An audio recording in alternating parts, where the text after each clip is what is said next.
Statement. Well, it's obviously exciting to be back in this room, knowing that we get to do this again this week, and for reasons that are obvious. I think the first reason for me is to embrace our fans once again and get a chance to light this ballpark up and hopefully even bigger crowds.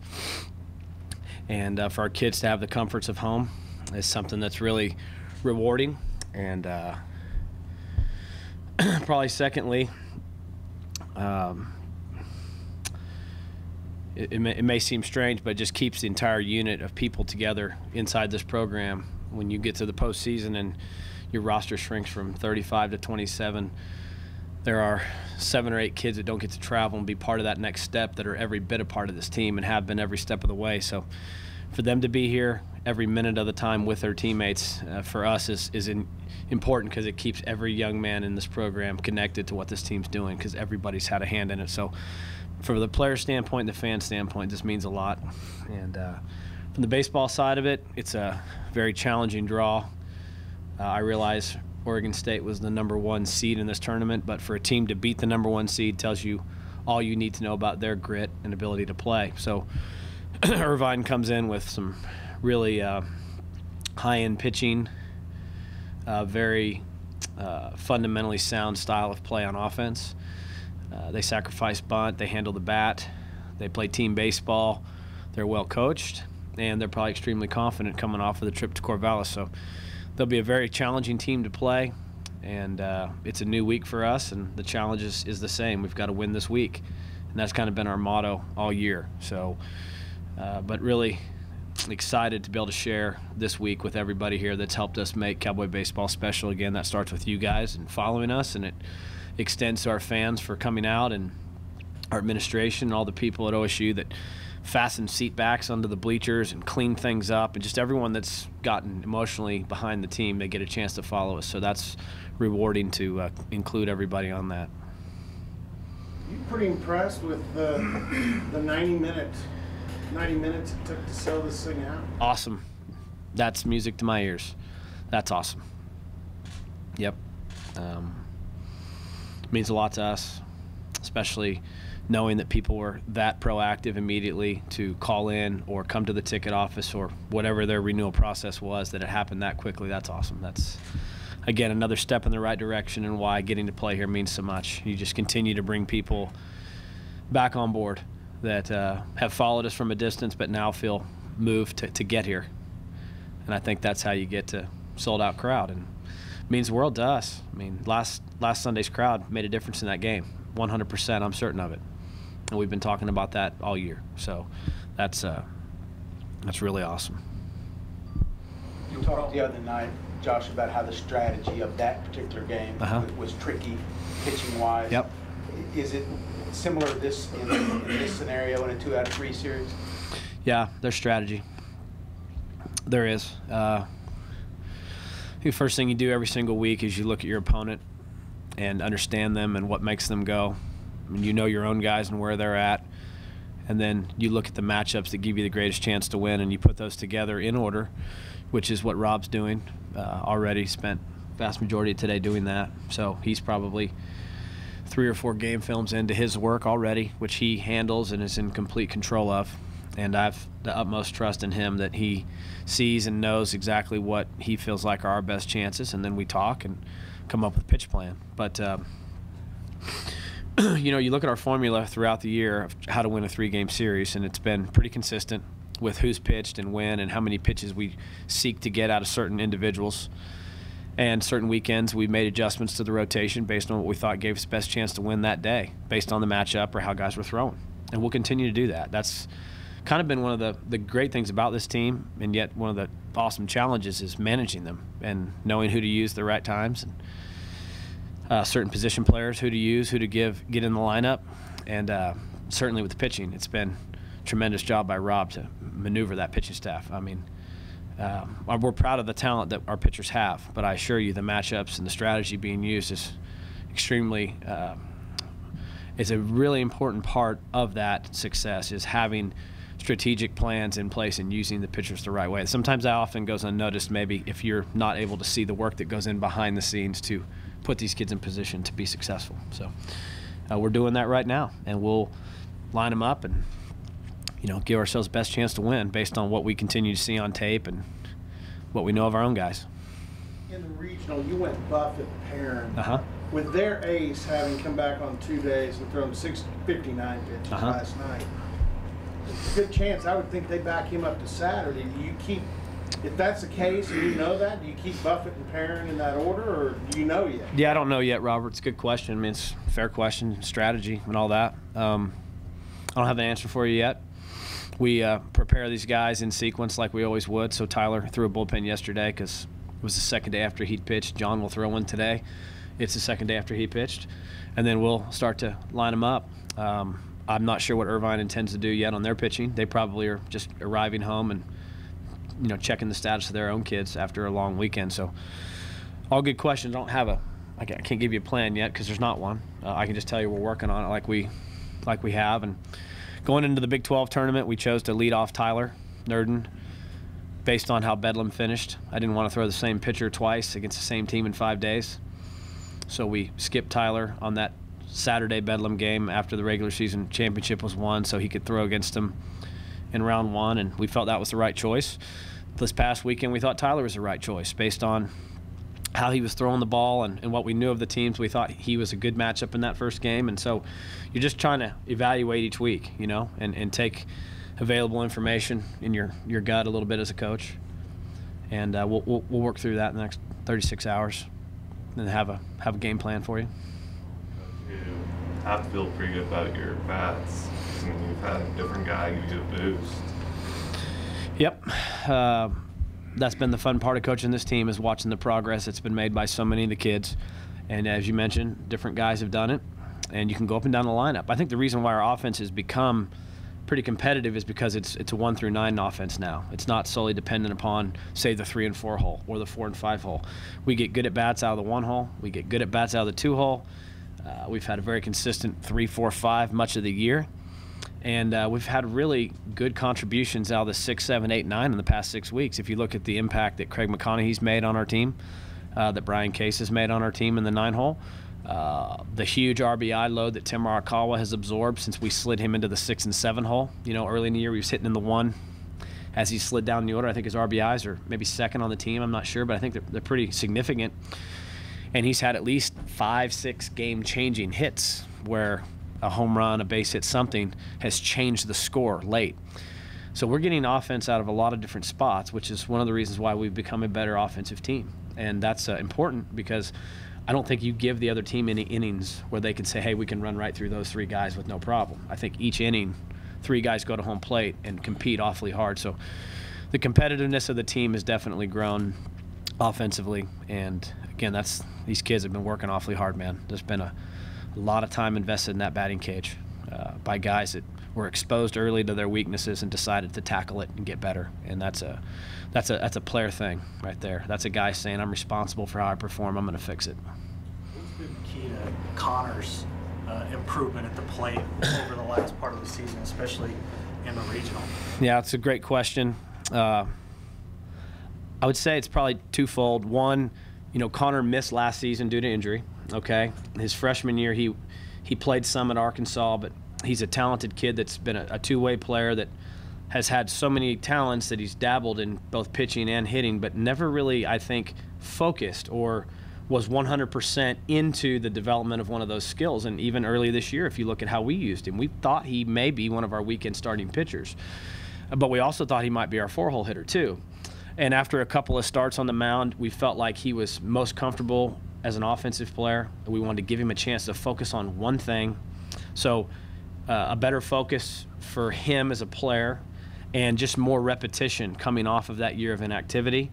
And I think you're starting to see a young man settle into some confidence and some consistency, which, you know, it's sometimes it's a curse. When you're talented at multiple things, you spend all your time learning multiple things, but you never really focus on one thing. And I think he's focused now on his offensive development. Also playing him in the outfield some instead of DHing him. I think that loosened him up and relaxed him to playing the whole time instead of just DHing. And when you're a pitcher, you tend to protect their arms as a pitcher DH. So just trying to find the right button to push with him and put him in the flow of the game and really light that athlete up was the approach we took, and he's responded to that well. And like I said, I think he's got tremendous upside. I think he's just starting to scratch the surface of a ball player that we envision him becoming here. Josh, on Sunday you talked about start getting young players and really building this program with the youth, get them here 2 or 3 years.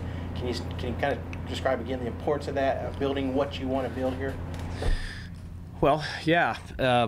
Like I said, these guys on the wall, these guys that, I mean, players that come here and grow into this program and develop an attachment to it, they understand the responsibility of what it means to wake up and be the guy that's supposed to show up that day and go 2 for 4 and help you win.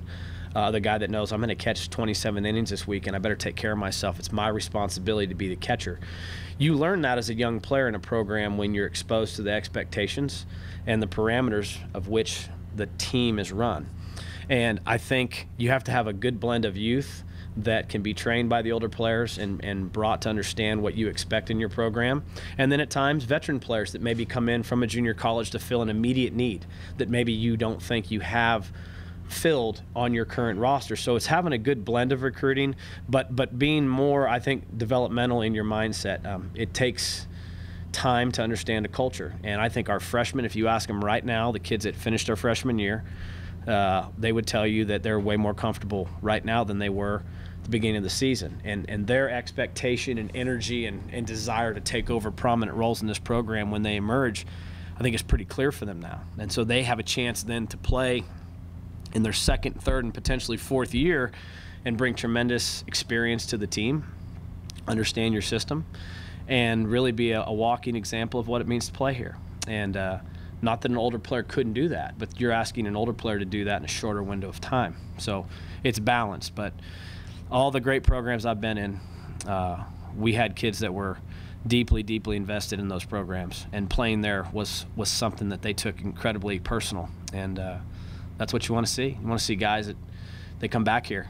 This is where they come back to train. This is where they come back to see their best friends, where they come back to share those moments. And you can only do that if you can, I think, attach yourself to these kids for that amount of time. That being said, you've won more games and regionals in your 2 years here than they did the 5 years prior to what your arrival. Did this program need you, Rob, guys that help put these trophies on the wall to get it back to where, you know, the culture, as you said? I don't know. I can't say that. Too much respect for anyone that's ever worked here or played here. I don't view us as any different from the previous coaching staff. We're all Oklahoma State people. Okay, so obviously I'm honored to be here now, and I'm proud of what the kids have done since we've come here. I'm not in any way comparing what we're trying to do to what someone else did, because these walls and these people, they're still ours no matter what. So every player that's ever played here is important to us. What we're trying to do right now is what our vision for the program is, and I think it's a vision that we feel is right. It's the one that we've talked about as a coaching staff. It's how we all got together and asking Marty and Rob to come here and be partners in doing this. You know, we're a coaching team. I think it's silly we even have titles. We're a team, and all of us bring to this coaching team our ideas that we learned at other places. Rob has amazing background. With his record at Oral Roberts and his experience with Team USA and his 4 years at Oklahoma State, his Omaha moments as a player. Marty has 2 national championships, 3 trips to Omaha, recruited at a state school and put Oregon State baseball on the map. And so what we all looked at was just, what do we think a winning team looks like? How do we make it happen? How can we set up parameters that kids are going to look at and say, I want to be in on that. That's the right stuff. I want to get my degree. I want to learn. I want to have a heck of a time, and I want to do it in a way that brotherhood is formed. So I just think that, you know, we got great kids that are responding to the vision we have, and that's where we're going with it. What does a guy like Tim Arakara mean to this team? His run, seems to come up, big time situation, he delivers a lot. Well, you hit it on the head, man. He's done all those things you just said. He's been a clutch hitter. He's a very steady presence. He's a cool personality. I love being around him. He's just consistent. He's soft-spoken, but he's always in the moment. He's a joy to be around. I love him. He's a cool kid. His teammates love him. He had, I think, a strong influence on the team-building process that this group went through in January when we got together before the season started and talked about our team and what we want to believe in and be about. For a first-year player, I think the team really listened to some of the things he had to say. So I think he's quietly respected by his peers in a way that's powerful. And you see it. He's been on the field almost every inning, and just brings a very calming presence that you need out of a middle infielder and a clutch hitter. He's got a great heartbeat. I'm going to ask that question a little different way. I was talking to Coach Holder today. He compared you and Mike Gundy when you came in here. You both had an intimate knowledge from growing up around here and being in the programs of knowing what it took to be successful here. How much of that allows you to get to this quick start? Well, Coach Gundy obviously was an amazing player here when he played. I remember watching him as a kid, and he was a winner. I think everybody would ever tell you his greatest quality, he was a winner, and he is today. So sometimes people like Coach Gundy have winning qualities about them that make others better. I certainly think that's true. The same thing about you. Well, that's an awfully nice compliment. I don't know. I think probably my greatest strength is I'm smart enough to realize how important everybody is. And my greatest quality, I think, is being a giver and a teammate. And so I think everyone has something about them that they want to pour into someone else. And I obviously have a love and a passion for Oklahoma State that I love and share with everyone that will stop and listen to me. And so if that's motivational or inspiring, then maybe that's what it is. I don't really know. You'd have to ask someone else what they think of me. I can't talk about myself at all, but I do love OSU. And I always said I probably could have been a better player had I gone somewhere else, because I cared so darn much about Oklahoma State that sometimes I tried too hard. And that was the only fear I had about coming back here to coach, was that maybe I'd try too hard. But luckily I've got awesome assistants that help really balance you out. And I think just sharing your ideas with your players and getting them to believe that what you're saying can be true. Sometimes they just need to know you're legit. I'm trying to convince someone of something they're not sure about, but if you stand there long enough and convince them, they might believe you. And just telling these kids that this place is special and unique and unlike any place else, day after day, I think they start to maybe believe that a little bit. And then when they do it themselves, then you got something, because now they own it. And that's way more powerful than anything a coach can do. Seasons like this tend to reveal a lot of great storylines. Craig McConaughey seems to be one of them. It's awesome. Craig is as popular amongst his teammates as any kid on the team. The ultimate practice player. The ultimate story of a kid that was told countless times, you're not great, you're not a Division I player, went to junior college, just played good, got a chance here, even last year in a reserve role, took what he was given and did a great job with it, and came back this year and just had this look on his face all fall like, Coach, I'm going to play. I'm going to play this year. And I just said, okay, Craig, you know what, I kind of believe you. And when he got his opportunity to play, look what he's done with it. Just an awesome story. You know, you don't have a team like this without kids like him. And one of the lowest maintenance kids you'll ever meet, does everything he's supposed to do in school. Just one of those kids that you're lucky to coach. His defense has been of the highest end, and his offense has been shockingly productive. If you look at all the categories of hit by pitches and walks and sacrifice bunts and runs batted in and all those categories, and the number of at-bats he's taken and how he played in the conference, just really, really maybe the most underappreciated kid in the lineup. But not underappreciated by us, just maybe unknown. So, tremendous story. And you could, again, just a kid from junior college that came into a coaching change and had a great attitude about it. I remember the first time I called him and said, hey, I'm the new coach at Oklahoma State. I understand you've signed to come here. I want to introduce myself to you, see how you're doing. Oh, I'm doing great. Yeah, well, what are you up to? Well, I got a broken arm right now. Oh, well, how'd that happen? Well, I ran into someone. Even then, his outlook was upbeat. You know, kid's got his arm in a sling, and coaching change, you know, kid just had an upbeat attitude. He's just a kid that's just continued to bring that with him everywhere he goes. So, awesome story. Also, all the Green Country kids on your roster popped out to me. But even more than that, they were from places like Claremore, Owasso, Union, Broken Arrow, Bishop Kelly, all the places on the east side that win championships and contend for them. How much of a head start do you have when you get guys that not only are good players, but also their teams are successful? I think it's huge. I think if you've been a part of winning and you understand winning and someone's taught you what a team and teammateship is about growing up, that you have a much, much greater chance to get those kids to buy into what you're teaching here. And first and foremost, we are building teams here, and that is important. And playing to win and setting your own personal needs aside for the good of the team are character traits nowadays that are really hard to find. And it's not a criticism of anyone, but kids are raised many times in athletics now to be very self-centered. I hear it everywhere I go. Not many times do parents and coaches can they reach that kid at 16 and 17 and explain to him that when you're on a team, your first commitment is to everyone around you and the success of the group. And if you get in something in return for that individually, then consider yourself lucky to be on a great team. Look at our team this year. Look at the individual accolades of so many of these kids that they received because they were on a good team. That had they not been on a good team, I'm not sure they would have received that acknowledgement. But when they got the acknowledgement, the first thing they want to do was thank their teammates because they realized it. And so it's a good lesson. And to get kids from winning programs, like you mentioned, where being a ninth grader, a sophomore, and getting called to the varsity and being on a state championship team creates a sense of team and pride and inspires leadership. That's tremendous value to college baseball programs and probably every college sports team. You look at basketball and football and, you know, keeping kids in school and finding leaders and guys that you can turn to, man, that's a powerful ingredient. So we're intrigued and drawn to kids that understand winning. And you mentioned a lot of great schools. State of Oklahoma's got great coaches. There's some great programs, and we're very active in those areas. How valuable is Donnie? What's he mean to his team? Donnie? Donnie's awesome. I mean, what can you say? He's just a consistent rock every day. Same, much like his father.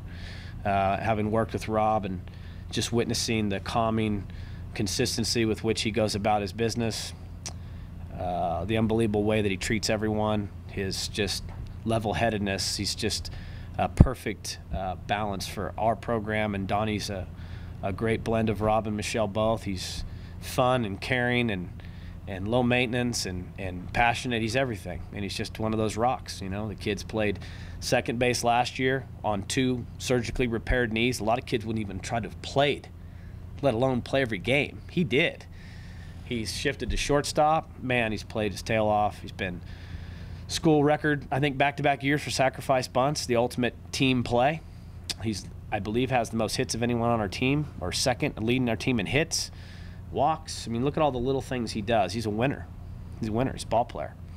And those 2 things for me are the greatest compliment you could ever get. So Donnie just continues to grow, and he's done unbelievably well in school here. I mean, just all the little things that you look at kids and say, this guy's really growing. He really gets it, and Donnie really gets it. So awesome kid. He grew up in a baseball home. I can tell he grew up in a great home. And yes, the baseball part shows up, but he just grew up. He's just one of those kids. He's kind to children. He's always out playing with our kids. He's good with families. Just an awesome kid. He really is, and he's a great teammate. And I can tell you, having been a coach's son, it's not always easy to be the coach's kid in the locker room. There's challenges that go along with that, and Donnie handles it unbelievable. The players see him as a teammate first and foremost, and it's a real compliment to him. Coach, when you see the landscape of the college baseball tournament so far, I think only 7 seeds got through the Super Regional. Does that give you any type of concern knowing that you're playing a team that beat the #1 team overall, but also is a 3 seed and all these teams been along? No, that stuff doesn't matter. None of it matters. Just get on that field and play. Every day's a new day, and I'm not dismissing your question, but I truly believe that every day's a new day, and however that day unfolds is dictated by the guy on the mound and the energy of the group. And they probably have great energy, but so do we. Look what we just did. Look what we've been doing all year. You know, so our kids feel like people don't appreciate us and what we've done. And I kind of agree with them, to be honest with you. We've won 48 games, I guess it is, second most in the country. So I just think it's awesome competition. And I look at competition as that moment in time on the field and how you handle it. Now, how people get here, that's pretty fun to cover, right, and look at. But seeding and all that stuff, obviously the people that thought they had it all figured out were wrong on almost all of it. So it means nothing. It's that day on that piece of dirt for that three hours of time. And whoever's in the moment and can compose themselves to play well, they win. And I think that's why it's why more maybe in basketball and baseball in these tournaments, it's so fascinating to follow it, because it isn't predictable. You fill those brackets out a million times, you never get them right. You never know what's going to happen. So I don't worry about any of that stuff. Just like I said, you know, I'm glad we're playing at home for our fans and our kids, but who we play doesn't matter because the challenge is the same. We just need to play good. The opponent, it's not of our concern because we can't control it. So. What was that like for you last night, watching that game, and see not having control over it. Yeah. And knowing what was on the line. Kind of interesting, just watching it, just because, this game's going to have pretty good impact on what I do tomorrow morning when I wake up. I didn't realize it was going to keep me up all night once I saw what happened, because your mind starts racing. And you're thinking about, like I said, I was most excited that we get to stay here and keep everybody in this program connected to the next step of our team. That's what was the most rewarding thought, is all the people that have gotten behind us, they get to stay with us, instead of flying halfway across the world and losing that connection. So, yeah, you're just watching. I wasn't really rooting because, like I said, sometimes you be careful what you wish for. You don't really want to sit there and think that you're getting one way or the other with this outcome. Yeah, we get to play at home, but just playing a ball club, as you mentioned, just won a tournament. So they got a lot to bring, too. We got a legendary coach. So they're a highly respected team, but it was kind of interesting to watch it. I really didn't set out to watch every pitch, but after the Cardinals got whooped, I just changed the channel and watched it. So You were up last night afterwards. I was up late. I was mostly just trying to wrap my hands around what we needed to do this morning to get a head start on the week. And as you guys asked some great questions, those were the questions on my mind that you asked. You think Marty was looking forward to going back to Corvallis?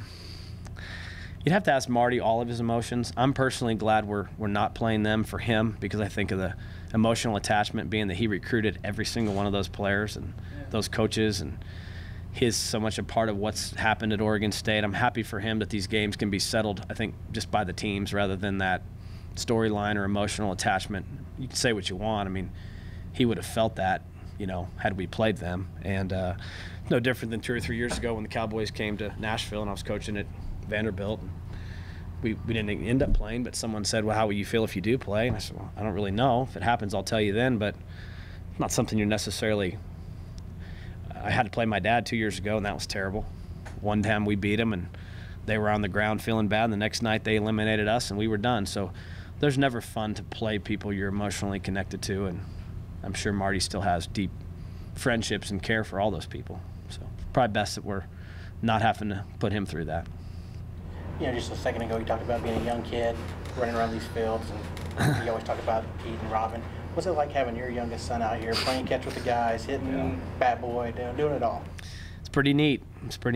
There's no greater way in the world to grow up. It's why I wanted to be a college baseball coach, to raise my kids like my dad raised us. There's the best place in the world to grow up, greatest town, place to be a kid. It's maybe I'm biased because it's what I saw, but he loves it like I do. He's here every morning, and we just got to convince him to go to kindergarten next year. So we'll see if we have any luck with that. But these players are like an extension of your family. You're around each other all the time, and they're so good to him. He changes his favorite player every day, like he should, because got different T-shirts and numbers, and it's an awesome way to grow up.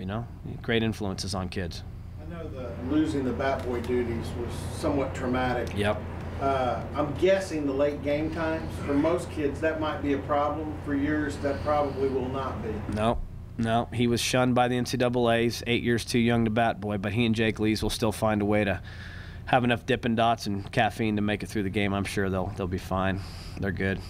They made it 12 innings of the 18-inning Bedlam game, so they're built up. Yeah, they're fine. They're good. Anything else? Okay, thanks guys. Glad y'all came.